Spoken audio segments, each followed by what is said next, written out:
সকালবেলায় ঘুম থেকে উঠেই আমি ভাবলাম একটা কাজ করা যাক, চুলটা কেটে ফেলি। চুলটা আমার অনেকটাই বড় হয়েছে, তাই আমি সকাল সকাল পৌঁছে গেলাম মান্ডি, যেখানে আছে জর্ডন হ্যাভেলস, যেখানে সময় আমি চুল কাটাই আর কি।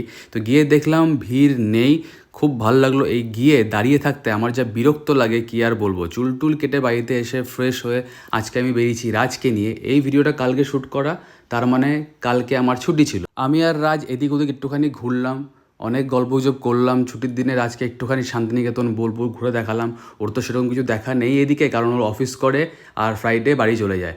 তো আমি আর রাজ তারপরে বাড়ি ব্যাক করছিলাম। আকাশটা এত সুন্দর লাগছে, আর আকাশবাণীর সামনে দিয়ে এই রাস্তাটা একদম প্রপার অফরোডিং করতে কিন্তু হেল্প করে এক্সপার্টসকে। আমার দারুণ লাগে। ভুলে গেছিলাম যে তোর সঙ্গে ভিডিও করা হয়নি অনেক। ঠিক আছে, ওকে। বেশ, কেমন আছিস বল?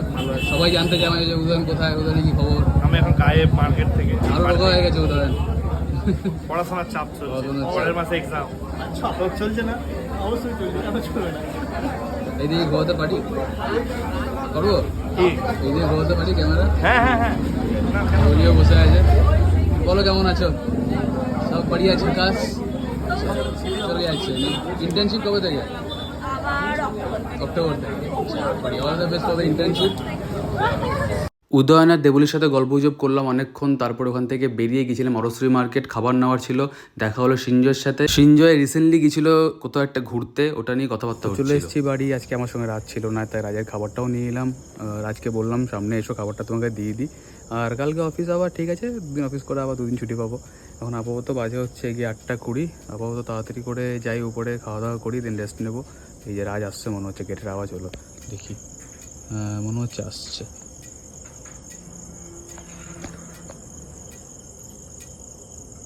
এই যে খাবার নিয়ে এসেছি। এটা কোনটা কার? আমি একটুখানি চিলি চিকেন নিয়েছি। এটা বোধহয় আমারটা। হ্যাঁ, এটা আমার চিলি চিকেনটা। এখানে দেখো, এটা লাগানোর পর, নাকাল গার্ডটা লাগানোর পর আর ঝোলাতেই পারছি না কোনো জিনিসপত্র। আচ্ছাই ঝামেলা হয়েছে এবার। এসব জলদি এই নাও খাবার। Most welcome. সব ঠিক? ওরে বাবা, ওরে বাবা, ওরে বাবা, ঠিক আছে। রাজকে খাবার টাবার দিয়ে আমি চলে এলাম উপরে। এবার আমি খাবো বসে ম্যাগি, আর সঙ্গে থাকবে চিজ। চিলি চিকেনটাও নিয়ে এসেছিলাম, উদ্ঘট কম্বিনেশন, বাট আমার কিন্তু খেতে এগুলো ভালোই লাগলো বেশ। তারপরে যে ক্লিপিংগুলো আপনারা দেখবেন সেগুলো প্রত্যেকটাই কিন্তু প্রগতির শ্যুট করা। প্রগতি কলকাতায় গিয়েছিল, আপনারা জানেন। ও গিয়েছিল একটা কাজে, আর প্রথমবার ও চেপেছে মেট্রোতে। আর চেপেছে হচ্ছে কি, যেটা জলের তলা দিয়ে যায়, যেটা গঙ্গার নিচ দিয়ে নতুন একটা মেট্রো হয়েছে সেটাই। আমি কখনো যাইনি, আমার যাওয়া হয়নি, বাট যেটা দেখলাম স্টেশনটা খুবই সুন্দর, খুবই ওয়েল অর্গানাইজড। আমার তো ভালো লাগলো বেশ দেখে। কখনো যদি যাই কলকাতা, এটা কিন্তু একটা বাকেট লিস্টে রাখলাম। অনেকেই দেখেছি প্রথম প্রথম যখন গেছে ভিডিওটা করেছে, জলের তলা দিয়ে যখন মেট্রোটা পেরোচ্ছে, আর জলের তলা দিয়ে পেরোনোর সময় নীল রঙের লাইটিং কিন্তু মেট্রোটার ভেতরে পুরোটা হয়ে যায়। ও সেরকম কিছু শ্যুট করতে পারেনি বিশেষ, কারণ ওর সঙ্গে যারা ছিল ওরা বলছে মেট্রোতে ফোন নিয়ে নেবে শ্যুট করলে, এই করলে। তো ও প্রথমবার যেহেতু গেছে একটুখানি ভয় পেয়ে গেছে, ওকে ভয় পাওয়ানো হয়েছে। এটা কোনো দরকার ছিল না, ও অনেক কিছু শ্যুট করতে পারতো। আর মোবাইলটা যেহেতু ওর একটুখানি কম দামি, ক্যামেরাটা সেরকম ভালো নয়, ওআইএস ভালো করে কাজ করে না, ভিডিও কোয়ালিটি ভালো নয়। কোনো চাপ নেই, শিগগিরই এই বছরের মধ্যেই ওর নতুন একটা ফোন আসছে। এখন কী ফোন ওকে দেবো সেটা আমি এখন বলছি না। তো আপাতত এটা হচ্ছে কি কলকাতার কোনো একটা জায়গা, যেখানে ও অটো করে যাচ্ছিল।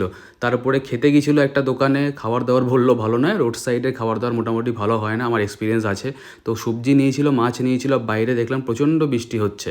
তারপরে কাজ সেরে আবার ফিরছিল মেট্রো করে। মেট্রোতে এরকম ভিড় মোটামুটি দুপুর থেকে শুরু হয়ে যায়, অফিস ছুটি হওয়ার সময় তো আরও ভিড় হয়। তারপরে প্রগতি হাওড়া গিয়ে ট্রেনে বসেছে, বিশ্বভারতী ফার্স্ট প্যাসেঞ্জার, কিন্তু টেকা যাচ্ছে না বাথরুম থেকে এমন গন্ধ। সবাইকে গুড মর্নিং। আমি জাস্ট কিছুক্ষণ আগে উঠে এবার ফ্রেশ ট্রেশ হলাম, ব্রেকফাস্ট করলাম, তারপরে চলে যাবো হচ্ছে অফিস। চুলটা কেটে মোটামুটি মাথাটা একটুখানি হালকা লাগছে। এই গরম কবে শেষ হবে? আর পারা যাচ্ছে না, বৃষ্টিও হয় না ভালো করে, ঠান্ডাও হচ্ছে না ওয়েদার। কখন যে হবে বৃষ্টি, আমার মনে হচ্ছে বীরভূমে বৃষ্টি কমে গেছে আগের মতন, সেই আর বৃষ্টি হবেও না, হচ্ছেও না। তো আজকের ব্লগটা একটুখানি ছোটোই ছিল। তো যদি কিছু ভালো লেগে থাকে please like share comment and follow Bolpur talkies. Share করতে, ফলো করতে, লাইক করতে, কমেন্ট করে জানাতে কেমন লাগছে। দেখা হচ্ছে কালকে। চলুন tata, have a great day ahead.